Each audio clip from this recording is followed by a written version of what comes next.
Inflation versus salary is one of the most misunderstood economic problems today. Most people believe that if their salary increases, they are financially moving forward. That belief is often wrong. What matters is not how much your salary increases in dollars, but whether it increases faster than inflation. If inflation is higher than your salary growth, your real income falls. That means your purchasing power declines, even though your paycheck is bigger. Let's start with a simple example. Suppose you received a 4% salary increase this year. At the same time, inflation was around 6 to 7%. On paper, your income went up. In reality, your money buys less than it did last year. That is not progress. That is a loss in real terms. This is why inflation must always be compared against salary growth. Nominal income is the number on your paycheck. Real income is what that paycheck can actually buy. Inflation reduces real income. Most salary hikes only increase nominal income. This gap is the core problem. Every year, employers announce raises, 3%, 4%, sometimes 5 or 6%. These numbers sound positive. But inflation affects essential expenses immediately. Housing costs rise, food prices increase, fuel becomes more expensive, health insurance premiums go up, education and childcare costs rise steadily. These expenses are not optional. They consume a large portion of household income. Now consider a realistic situation.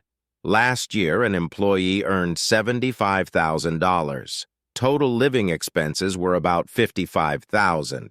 This year, salary increased to $78,000, but expenses increased to $60,000 or more. Even though income rose, savings did not improve. Financial stress increased. This is what inflation does.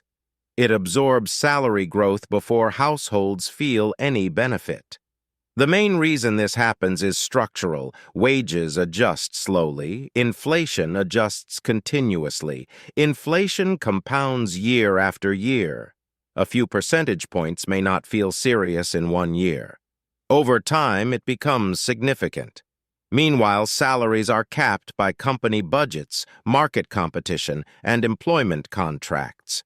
They do not compound at the same rate. This is why wage growth often lags inflation. This is not a personal failure. It is a macroeconomic reality.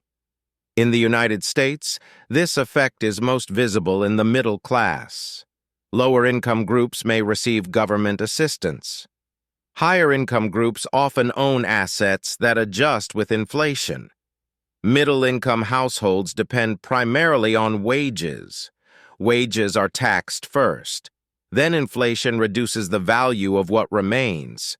Savings accounts often earn less than inflation. So even disciplined savers can lose purchasing power. This is why many households earn more than previous generations but feel less secure. The issue is not spending behavior alone. It is declining real wage growth. People often say that prices are rising.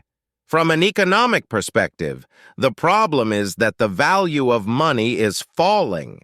$1 today buys less than it did a few years ago. That is inflation. Inflation is gradual and continuous. It does not cause immediate shock. Instead, it slowly reduces living standards if income does not keep pace. Many people try to respond by working more hours, changing jobs frequently, or taking on additional debt. These responses may increase short-term cash flow. They do not solve the underlying issue. Inflation continues regardless. Another common belief is that education and promotions guarantee financial stability. That was more accurate in the past. Today, even well-educated professionals experience declining purchasing power. Job security has weakened. Layoffs can quickly erase years of savings. Inflation does not pause during job transitions. This is why economists focus on real wages, not just salary growth. Real wages measure income after adjusting for inflation. When real wages stagnate or fall, living standards decline. This is exactly what many workers are experiencing. So the correct question is not whether you received a raise. The correct question is whether your salary increased faster than inflation. If it did not, your real income declined. That is the economic reality. Understanding this helps explain why people feel financially pressured despite higher incomes. It also explains why inflation is such a critical issue for households. If you want to make informed financial decisions, you must track inflation alongside your salary. Ignoring inflation leads to false confidence. Recognizing it leads to better planning. Before making assumptions about progress, always adjust your income for inflation. That adjustment tells you the truth.